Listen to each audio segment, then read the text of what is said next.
الصلاۃ والسلام علیک یا رسول اللہ وعلی آلک وصحابک یا سیدی یا حبیب اللہ۔ باتیں میرے نبی کی شان میں ذکر کرنا چاہوں گی اور دعا گو ہوں کہ تمام بہنیں توجہ کے ساتھ اس کو سنیں۔ میرے نبی کی شان ہے۔ میری پیاری محترم ماں بہنوں بچیوں، ایک حدیث پیش کرتی ہوں، اپنی طرف سے نہیں،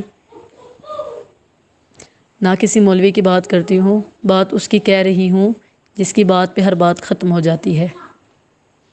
شاعر لکھتا ہے، انہی کی مطلب کی کہہ رہا ہوں، زبان میری ہے بات ان کی، انہی کی محفل سنوارتی ہوں، چراغ میرا ہے رات ان کی۔ اگر میں کہوں کوئی نہ مانے اس کا بگڑتا کچھ نہیں، لیکن میرا نبی فرمائے جو نہ مانے اس کا رہتا کچھ نہیں۔ لہٰذا آؤ میرے نبی سے پوچھو۔ ذرا منظر کشی بیان کروں گی، توجہ فرمائیں۔ مدینے کا شہر ہے، رحمت کی لہر ہے، مدینے کی گلیاں ہیں، مصری کی ڈلیاں ہیں، مدینے کی ہوائیں ہیں، جنت کی فضائیں ہیں، ریاض الجنہ کی بہاریں ہیں، صحابہ کی قطاریں ہیں، ساقی کی دھوم ہے، رندوں کا ہجوم ہے، مجمع لگا ہوا ہے، ماحول سجا ہوا ہے، یکایک ایک صحابی کھڑے ہوتے ہیں، ہاتھ باندھے ہوئے، سر جھکائے ہوئے، مجسم نیاز ہیں، سراپا سوال ہیں۔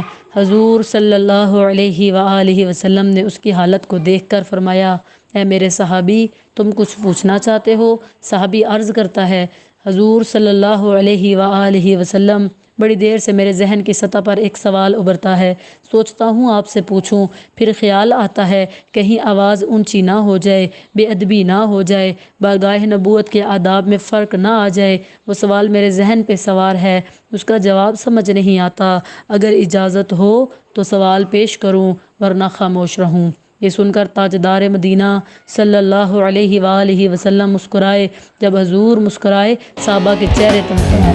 پیاری محترم ماں بہنوں، جب حضور مسکراتے تھے، رحمت کے پھول برساتے تھے، فیض کے دریا بہاتے تھے، کرم کے موتی لٹاتے تھے تو صحابہ پھولے نہ سماتے تھے۔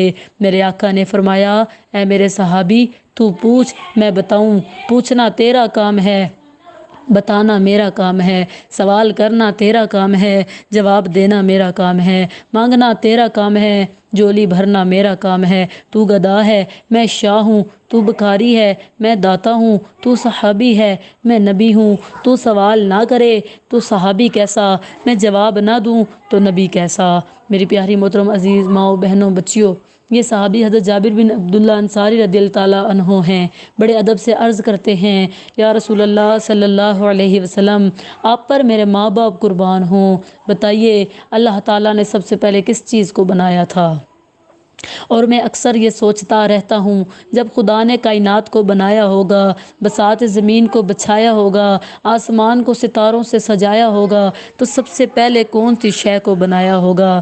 میری پیاری محترم ماں بہنوں، میرے آقا کے لب مبارک حرکت میں آئے، میرے نبی بولنے لگے، حکمت کے موتی رولنے لگے، صحابہ کی قسمت جگانے لگے، ہماری بگڑی بنانے لگے، اپنی کہانی اپنی زبانی سنانے لگے۔ میرے نبی کا فرمان سنو۔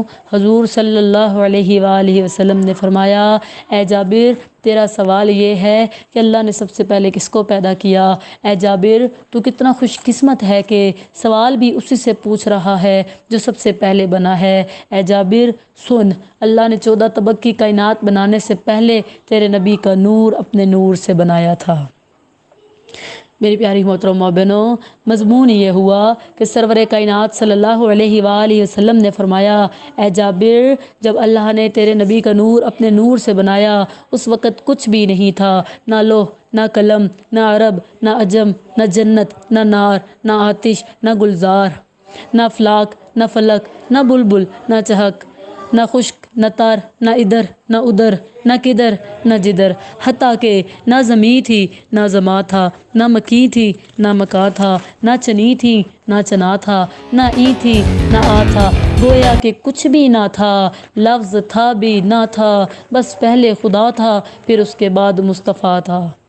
کیا بتاؤں وہ کیا تھا یہ کیا تھا، جب کچھ نہ تھا تو میں کہاں تھا، پھر بتاؤں تو کیا بتاؤں، سناؤں تو کیا سناؤں، بس اتنا پتہ چلا وہ نور تھا یہ اس کی تنویر تھا، وہ مصور تھا یہ اس کی تصویر تھا، وہ قادر تھا یہ اس کی تقدیر تھا، وہ مدبر تھا یہ اس کی تدبیر تھا، یا یوں کہہ لیجئے وہ خالق تھا یہ مخلوق تھا، وہ محب تھا یہ محبوب تھا، وہ احد تھا یہ احمد تھا، وہ حمید تھا یہ محمد تھا صلی اللہ علیہ وآلہ وسلم۔ تو اب مجھے کہنے دیجئے، محمد سر بسر حمد خدا ہیں، محمد جان ہر حمد و ثنا ہیں، محمد ہیں محمد ہی محمد، محمد مصطفیٰ ہی مصطفیٰ ہیں، وما علینا الا البلاغ المبین۔